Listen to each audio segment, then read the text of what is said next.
এই কাস্টমারটা সকালে ফোনটা নিয়ে আমার কাছে আসছিল, ওনার ফোনে ব্যাকসেলটা ভেঙে গেছে, ব্যাকসেলটা চেঞ্জ করার জন্য। তো আমার কাছে ব্যাকসেলটা ছিল না, আমি ওনাকে বলছি যে ভাই ব্যাকসেলটা আপাতত আমার কাছে নেই, ব্যাকসেলটা শেষ হয়ে গেছে, আপনি আমাকে বিকেল পর্যন্ত টাইম দেন, আমি বিকেলে আপনাকে ব্যাকসেলটা সংগ্রহ করে আনে লাগাই দিবনে। কিন্তু কাস্টমারটা এতই অধৈর্যবান যে উনি নিজেই মার্কেটে চলে গেছে, মার্কেটে গিয়ে নিজেই ব্যাকসেল সহ পুরো ক্যাচিংটাই নিয়ে আসছে।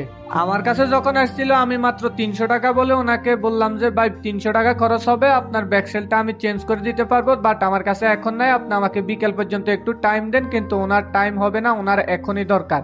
এরপরে কাস্টমার নিজেই মার্কেটে গেছে, মার্কেটে গিয়ে উনি পুরোটা ব্যাকসেল সহ ক্যাচিংটা সহ নিয়ে আসছে। ওনার শুধু ব্যাকসেলটা ভাঙা ছিল, ওনার ক্যাচিংটা কিন্তু ভালোই ছিল। উনি এখন ক্যাচিংটা সহ পুরো ব্যাকসেলটা নিয়ে আসছে, আসে আমাকে বলতেছে ভাই আমি ব্যাকসেল আর ক্যাচিং দুইটাই নিয়ে আসছি, আপনি শুধু ফিটিং করে দিলেই হবে। এরপরে আমি কাস্টমারে বললাম যে ভাই ঠিক আছে, আমি ফিটিং করে দিতে পারবো, আপনি আমাকে 300 টাকা দিতে হবে, তারপরে আমি ফিটিং করে দিতে পারবো। তো কাস্টমার বলছে আচ্ছা ভাই ঠিক আছে, সমস্যা নাই, আপনি ফিটিং করে দেন, আমি আপনাকে 300 টাকায় দেবো। এখন আপনারাই বলেন লসটা আসলে কার হয়েছে? 700 টাকা খরচ করে পুরো ক্যাচিংটা নিয়ে আসছে, এখন আমি বলছি শুধু ব্যাকসেলটার দামে 300 টাকা, এখন ওনার 700 টাকা গেল ব্যাকসেল আর ক্যাচিং এ, এবং কি আমাকে দেওয়া লাগতেছে 300 টাকা, ব্যাকসেল কিনছে 700 টাকা দিয়ে, ওভারঅল ওনার খরচ হইতেছে এখন 1000 টাকা। অথচ আমাকে ব্যাকসেলটা লাগাই দিলে আমি 300 টাকা বিল বলে দিছিলাম। তো আপনারা দেখতে পাইতেছেন আমি খুব সুন্দরভাবে অলরেডি ওনার ব্যাকসেলটা ফিটিং করে দিয়ে দিছি। এখন আমার ভিডিওটা কেমন লাগছে অবশ্যই আপনারা কমেন্ট করে জানাবেন।